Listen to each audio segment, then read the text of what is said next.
आदाब नाजरीन, मैं Mohammad Ajmal Ali Khan. News one live में आपका इस्तकबाल है। बात करते हैं चीफ मिनिस्टर रेवंत रेड्डी के ताल्लुक से, जिन्होंने मुसलमानों की दिफा में बयान दिया है और उन्होंने बीजेपी से ये सवाल किया है कि आखिर मुसलमानों के साथ आपको नफरत क्यों है। मुल्क के अंदर मुसलमानों का भी मसावी हिस्सा है और मुसलमानों को भी तहफ़्फ़ुज़ात देने की ज़रूरत है। क्यों मुसलमान किसी रियासत का चीफ मिनिस्टर नहीं बन सकता? आखिर इतनी नफरत क्यों है मुसलमानों के साथ? रेवंत रेड्डी ने सीधा बीजेपी से सवाल किया है। नफरत का पैमाना क्या है? नफरत की वजूहात क्या है?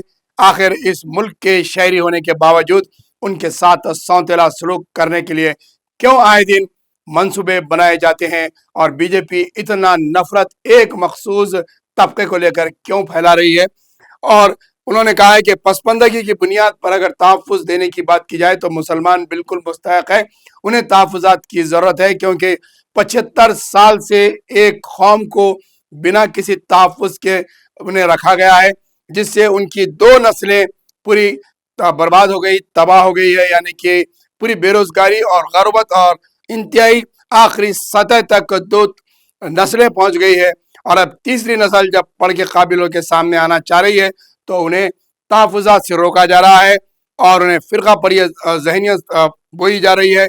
और आने वाली नई नस्लों में जो गैर मुस्लिम तबके के नौजवान हैं, उनके अंदर जहर उगला जा रहा है और आने वाले हालात मुल्क के इससे ज़्यादा संगीन हो सकते हैं, क्योंकि जहाँ MNC कंपनीज़ है, जहाँ IT कंपनीज़ है और दीगर जहाँ पर इदारे हैं, वहाँ पर फ़िरका परस्त ज़हनियत को भरा जा रहा है।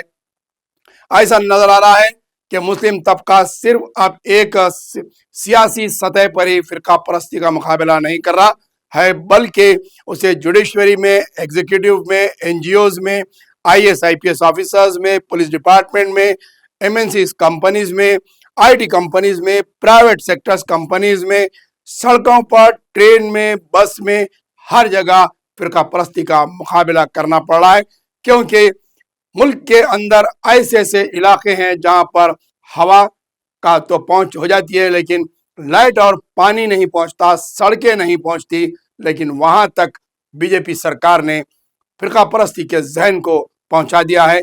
जहाँ जहाँ इंसानियत तो बचती है, वहाँ वहाँ तक फ़िरका परस्ती पहुँच गई है। लेकिन फिर भी उसके बावजूद एक उम्मीद की जा रही है, जुडिशरी है और एग्जीक्यूटिव है, इससे उम्मीद की जा सकती है। लेकिन यहाँ पर चीफ मिनिस्टर ने इस बात का सवाल उठाकर मुसलमानों की हिमायत की है और उनका जो चेहरा जो मुसलमानों की तायद के लिए बात करते हैं, इनके ताल्लुक से कहा तो बहुत कुछ गया था कि RSS की चड्डी है, RSS का टिल्लू है और ये बीजेपी की जहनियत रखते हैं, लेकिन उन्होंने आज खुलकर मुसलमानों के तहफ़्फ़ुज़ की बात की है और बीजेपी से खुलकर सवाल किया है कि आखिर मुसलमानों के साथ नफरत क्यों है। और 42% का जो तहफ़्फ़ुज़ के लिए वो लड़ रहे हैं BC के, उसके साथ मुसलमानों के लिए तहफ़्फ़ुज़ के लिए भी रेवंत रेड्डी अपनी जद्दोजहद बराबर जारी रखे हुए हैं।